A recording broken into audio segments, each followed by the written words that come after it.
Hi everyone, welcome to education point. So जैसे कि आपको पता है कि हम क्लास 11 की जो एनसीईआरटी है ज्योग्राफी की, उसे कवर कर रहे हैं।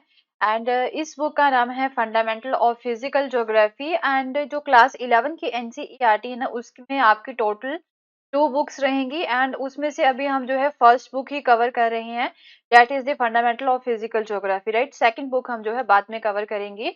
तो ये जो फर्स्ट बुक है ना, इसके ऑलमोस्ट 15 से लेके 16 चैप्टर्स हैं आपके, जो हमने यहाँ पे कवर करने हैं। तो इसका जो फर्स्ट चैप्टर है वो हमने छोड़ दिया था, जो कि आपके लिए इम्पोर्टेंट नहीं है, right, from the exam point of view. Second chapter से जो है पढ़ना स्टार्ट किया था, हमने बात की थी about the evolution of the earth, right. Earth की एवोल्यूशन की बात की थी, देन जो है मून की एवोल्यूशन की भी हमने बात की थी। एंड लिथोस्फीयर की एवोल्यूशन के बारे में भी जो है हमने यहाँ पे कवर किया था। तो ये डिटेल्ड में कवर किया था कि कौन कौन सी थ्योरी है, साइंटिस्ट ने हमें क्या क्या चीजें बताई हैं कि किस तरह से ये इवॉल्व हुए थे। आफ्टर दैट जो है हमने बात की थी about the interior of the earth, right. Interior of earth में जो है लेयर्स आ जाती हैं धरती की। कौन कौन सी लेयर है? क्रस्ट हो गई, मेंटल हो गई, ठीक है। देन उसके बाद में जो है कोर लेयर हो गई। तो जो है 3 आपकी लेयर्स रहती हैं। हर एक चीज को हमने डिटेल्ड वे में कवर किया कि कहाँ पे जो है कितने किलोमीटर तक जो है ये लेयर्स जो है वो फैली होती हैं, ठीक है। उसके बाद में हमने जो है कॉन्टिनेंट्स की अगर हम बात करें, कॉन्टिनेंट्स के डिस्ट्रीब्यूशन की एंड ओशियंस के डिस्ट्रीब्यूशन की भी हमने यहाँ पे बात की थी। एंड इवन जैसे कि कॉन्टिनेंटल ड्रिफ्ट थ्योरी है, किस तरह से यहाँ पे ये कॉन्टिनेंट्स बने थे, किस तरह से ये ओशियंस बने थे, इन सब के बारे में बात की थी। देन जो है हमने बात की थी about the land forms, right. Different land forms की बात की थी। देन उसके बाद में जो है 6 चैप्टर में आपका आ जाता है जियोमॉर्फिक प्रोसेसेस, राइट। तो जियोमॉर्फिक प्रोसेसेस हमने यहाँ पे कवर किए थे, जिनकी वजह से जो है यहाँ पे डिफरेंट जो है हमें लैंड फॉर्म्स देखने को मिलती हैं, राइट। जैसे कि कुछ एक्सोजेनिक फोर्सेस होती है, कुछ एंडोजेनिक फोर्सेस होती हैं। एक्सोजेनिक जो कि सरफेस के ऊपर ही होती है, धरती के सरफेस के ऊपर ही, उनके बारे में देखा था। जब एक होती है एंडोजेनिक, जो कि धरती के अंदर ही होती है, ठीक है। तो जैसे कि अर्थक्वेक वगैरह हो गया, प्लेट्स की मूवमेंट्स होती हैं यहाँ पे, उनकी वजह से। देन 7 चैप्टर जो है वो हमने यहाँ पे स्टार्ट किया था, जिसमें हम जो है अभी लैंड फॉर्म्स के बारे में ही बात कर रहे हैं। एक्चुअल में जो है ये जियोमॉर्फिक प्रोसेसेस की वजह से कौन कौन सी लैंड फॉर्म्स जो है हमें यहाँ पे देखने को मिलती हैं, वो चीजें हम इसमें कवर कर रहे हैं। एंड इस चैप्टर को अभी हमने स्टार्ट किया था प्रीवियस वीडियो में, एंड इसी चैप्टर को जो है आज हम यहाँ पे आगे कंटिन्यू करेंगे। तो अभी बात करेंगे अबाउट द रिवर के जो टेरेसेस यहाँ पे बनते हैं, ठीक है। रिवर के टेरेसेस किस तरह से बनते हैं इन जियोमॉर्फिक फोर्सेस की वजह से, वो जो है आज हम यहाँ पे देखेंगे, ठीक है। जियोमॉर्फिक फोर्सेस आपको पता ही कौन सी होती हैं। तो जियोमॉर्फिक फोर्सेस की वजह से जो रिवर टेरेसेस होती है ना, वो बनती हैं। ये एक ऐसी सरफेस होती है जिसकी वजह से ओल्ड वैली फ्लोर, हम बोलते हैं कि ये मार्क कर रहा होता है कि एक ओल्ड वैली का जो फ्लोर था या फिर फ्लड प्लेन लेवल को जो है ये यहाँ पे मार्क करते हैं। Okay, they may be bed rock surfaces, ठीक है। बेड रॉक सरफेस हो सकती हैं विदाउट एनी एल्यूबल कवर, हो सकता है कि उसमें कोई भी एल्यूबल मिट्टी ना हो, और जो है सिर्फ जो है इसमें स्ट्रीम्स जो होती है ना, जो नदियां बह रही होती हैं, उनमें से जो डिपॉजिट्स आए होते हैं, बस वही डिपॉजिट्स जो है इसमें आपको देखने को मिले, ठीक है। तो रिवर टेरेसेस जो होती हैं, they are basically products of erosion, ठीक है। इरोजन के ही जो है हमें हम बोल सकते हैं कि ये प्रोडक्ट होती है। हमें इरोजन एक्टिविटी जो होती है, जो जियोमॉर्फिक प्रोसेस है, उसी की वजह से जो है रिवर के टेरेसेस बनते हैं। So as they result due to vertical erosion by the stream into its own depositional flood plain, ठीक है। वर्टिकल इरोजन जब यहाँ पे स्ट्रीम का होता है, ठीक है, अपने ही डिपोजिशन फ्लड प्लेन में, उसकी वजह से रिवर टेरेसेस बनते हैं। नदी की वजह से ही, नदी का जो फ्लो होता है, जब वो वर्टिकली जो है वो बहती है, तो उसकी वजह से यहाँ पे क्या होता है कि रिवर टेरेसेस हमें फ्लड प्लेन्स में देखने को मिलते हैं।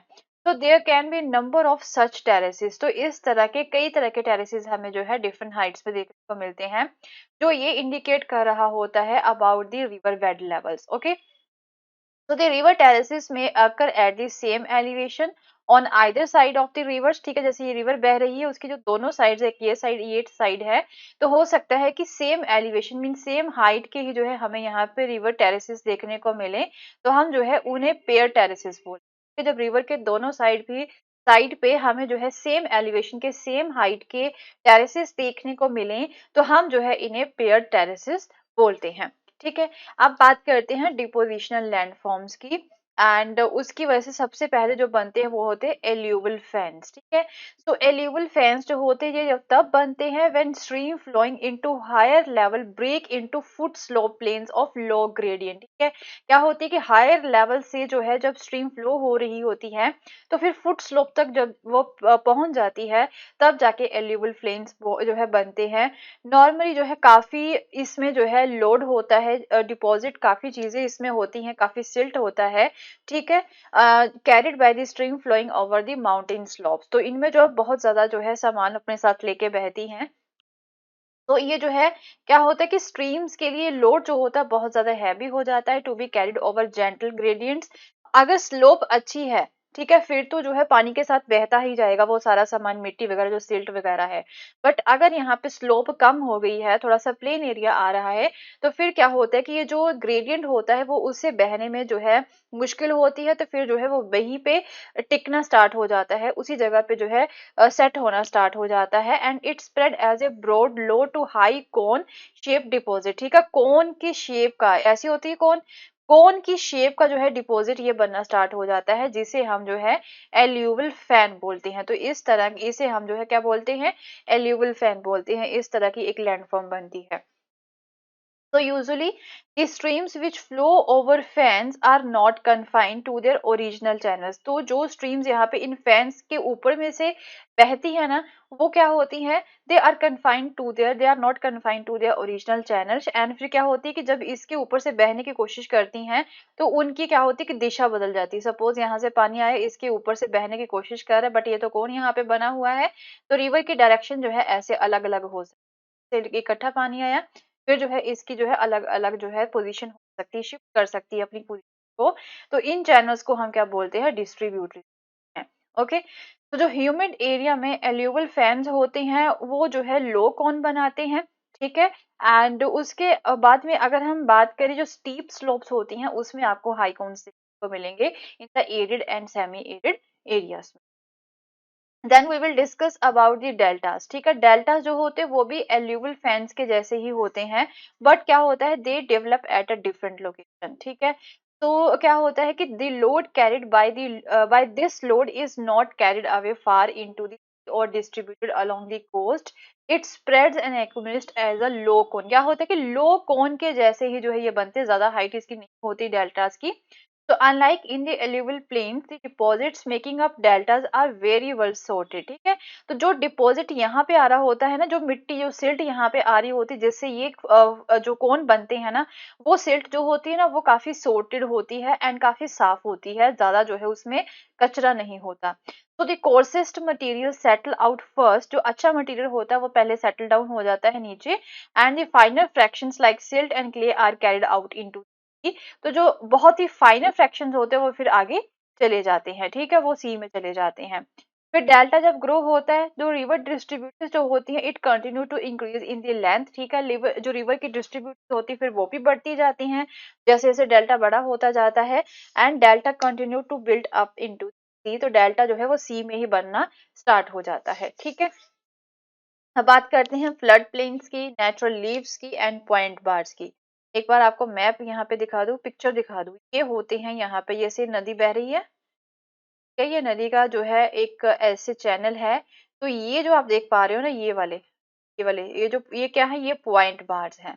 ये वाले जो है ये पॉइंट बार्स हैं, ठीक है। यहाँ पे जो है मिट्टी इकट्ठी हुई है एंड उसके बाद में जो है ये है आपके नेचुरल लीव ऐसे, ठीक है। ये बार्स बने हैं, ये उबड़ खाबड़ है ऐसे, है, इन्हें पॉइंट बार्स बोला जाता है। तो ये है आपके नेचुरल लीव्स, यहाँ पे जो कट होता है, ठीक है। तो ये आपका फ्लड प्लेन है, ठीक है, क्योंकि रिवर के पास है जो प्लेन होता है उसे फ्लड प्लेन होता है। इसके बारे में पहले देख लेते हैं। तो deposition develops a flood plain just as erosion make valleys, ठीक है। तो डिपोजिशन जो होती है वो फ्लड प्लेन बनाते हैं जिस तरह से इरोजन जो है वो वैली बनाती है। तो फ्लड प्लेन जो है मेजर लैंडफॉर्म है रिवर डिपोजिशन का। तो लार्ज साइज मटेरियल जो होता है वो पहले डिपॉजिट हो जाता है, ठीक है, जब स्ट्रीम चैनल जो होता है वो जेंटल स्लोप पे आगे खत्म हो जाता है, स्ट्रीम का जो चैनल होता है। तो फिर क्या होता है कि लार्ज साइज मटेरियल जो है, जो बहुत बड़े बड़े मटेरियल उसमें आए होते हैं पानी में, वो पहले डिपोजिट हैं। दस नॉर्मली जो फाइन साइज मटेरियल होते हैं, सैंड हो गया, सिल्ट एंड क्ले जो हो गया, they are carried by relatively slow moving water into gentle channels, ठीक है। तो जो अच्छा मटेरियल होता है, मीन सैंड हो गई, सिल्ट हो गई, क्ले हो गई, वो आगे निकल जाते हैं, usually found in the plains, उन्हें हम प्लेन्स में, ठीक है। It deposit over the bed and when the water spill over the banks during flooding above the bed. River bed made by the river deposit is the active flood plain, ठीक है। जो river beds यहाँ पे बनाए जाते हैं ना river deposits की वजह से, जो है उसे हम एक्टिव फ्लड प्लेन है। So the flood plain above the bank is inactive flood plain, ठीक है। जो किनारे के ऊपर जो फ्लड प्लेन बने होते हैं वो इनएक्टिव फ्लड प्लेन है, राइट। तो वो जो दो तरह के हो सकते हैं, एक होते हैं फ्लड डिपॉजिट्स, दूसरे होते हैं चैनल डिपॉजिट, ठीक है। So in plains, channels shift laterally and change their courses occasionally, leaving cut-off courses which get filled up gradually। क्या होता है कि प्लेन्स में क्या होता है कि जो चैनल होते हैं ना, जैसे यहाँ से ऐसे बह रहा है चैनल, हो सकता है पहले ऐसे बहता था, अब जो है यहाँ से वो धीरे की तरह अपना चैनल जो है वो उसने चेंज, तो यहाँ पे क्या होगा, मिट्टी जो है वो इकट्ठी होके रह जाएगी, एंड यहाँ पे क्या होगा, एक तरह से ऑक्सबो लेक्स जो होती है ना वो यहाँ पे बन जाती, चैनल अपन जब चेंज कर लेती है रिवर, ठीक है। सो कट ऑफ चैनल्स जो है वो यहाँ पे बन जाते हैं। सो द फ्लड डिपॉजिट और spilled water carry relatively fine material like silt and clay, ये आपको पता ही है। सो द फ्लड प्लेन जो होते हैं डेल्टा में, उसे हम डेल्टा प्लेन्स बोलते हैं। फिर आगे आपके नेचुरल लीव्स एंड जो पॉइंट बार्स होते हैं, these are some important landform जो होते हैं, जो कि फ्लड प्लेन्स में हमें देखने को मिलते हैं। ये बड़ी रिवर के किनारों पे ही हमें देखने को मिलते हैं। तो ये low and linear and parallel ridges होते हैं, रिजेस जैसे आपको पता है ना उबड़ खाबड़ ऐसे होती है, रिजेस होते हैं of course deposit along the bank of rivers, quite often cut into individual mounts, ऐसे ही माउंट बने होते हैं वाले, ठीक है, मिट्टी के। तो पॉइंट बार्स की अगर हम बात करें, उसे हम मेंडर बार्स भी, पॉइंट बार्स को हम जो है मेंडर बार्स भी बोलते हैं। So they are found on the concave side of the meanders of large river and are sediment deposit in a linear fashion by flowing water along the bank. वही उसी की वजह से बनती है कि जो सेडिमेंट यहाँ पे जो है इकट्ठा हुआ होता है रिवर वाटर की वजह से, तो उसी की वजह से जो है ये हमें इस तरह के मेंडर्स देखने को मिलते हैं, ठीक है।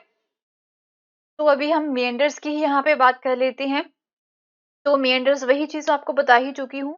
तो in large flood and delta plain river जो होता है वो एक ऐसा है कि स्ट्रेट कोर्स में नहीं जो है वो फ्लो करता है, हमेशा ही जो है इस तरह से वो फ्लो करता है पानी, ठीक है।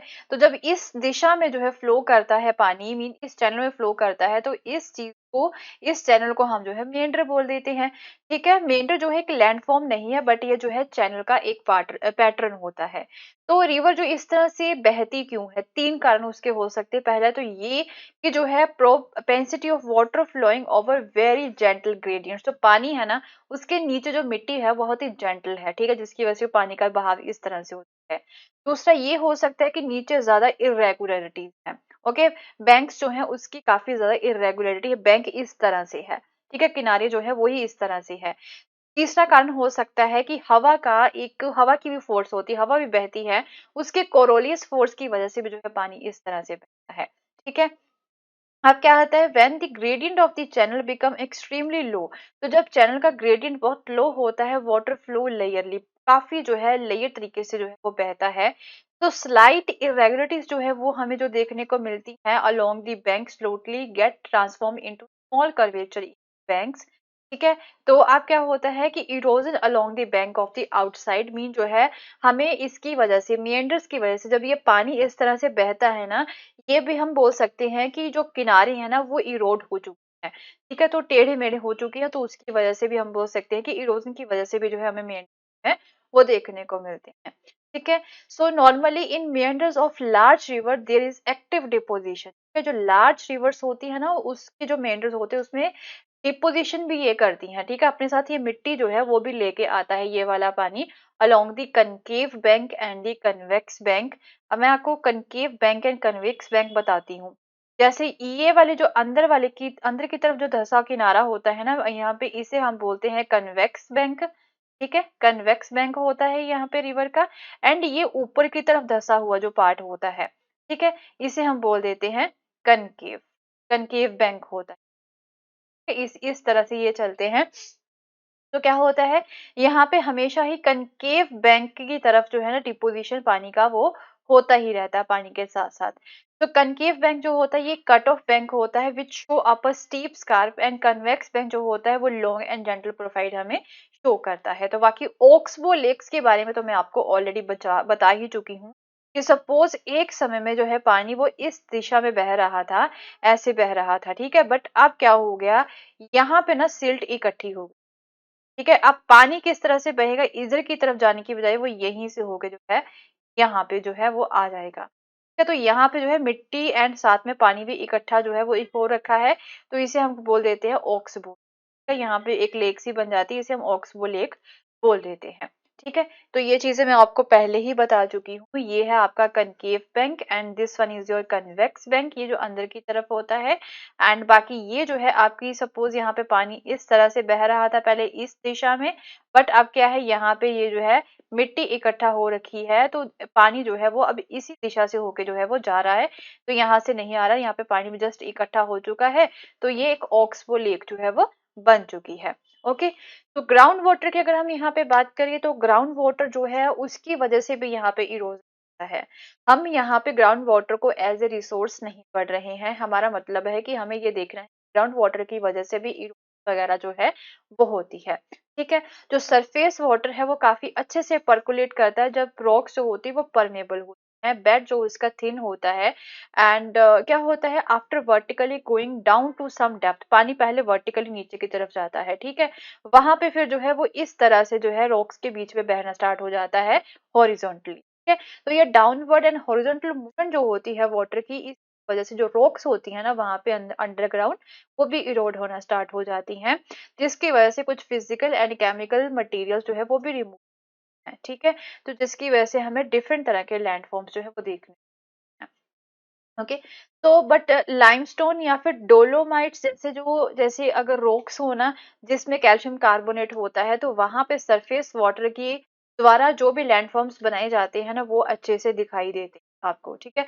मोस्टली जो यहाँ पे ग्राउंड वाटर की वजह से जो लैंडफॉर्म्स बनाए जाते हैं ना वो कम ही जो है शो होते हैं हमें, बट लाइमस्टोन जैसे जो रॉक्स हैं, ठीक है, अगर वहां पे पानी बह रहा है तो उसके द्वारा जो बनाए हुए लैंडफॉर्म्स है ना वो हमें इजीली दिख जाते हैं, ठीक है। तो दो प्रोसेस होते हैं यहाँ पे, सॉल्यूशन एंड प्रेसिपिटेशन, जो यहाँ पे ग्राउंड वाटर करता है, जिसकी वजह से हमें जो है डिफरेंट तरह के लैंडफॉर्म्स देखने को है। तो जो टोपोग्राफी यहाँ पे इस तरह से बनती है उसे हम कास्ट टोपोग्राफी बोलते हैं, ठीक है। यहाँ पे ग्राउंड वाटर की मूवमेंट की वजह से जो टोपोग्राफी यहाँ पे बनती है उसे हम कास्ट टोपोग्राफी बोलते हैं।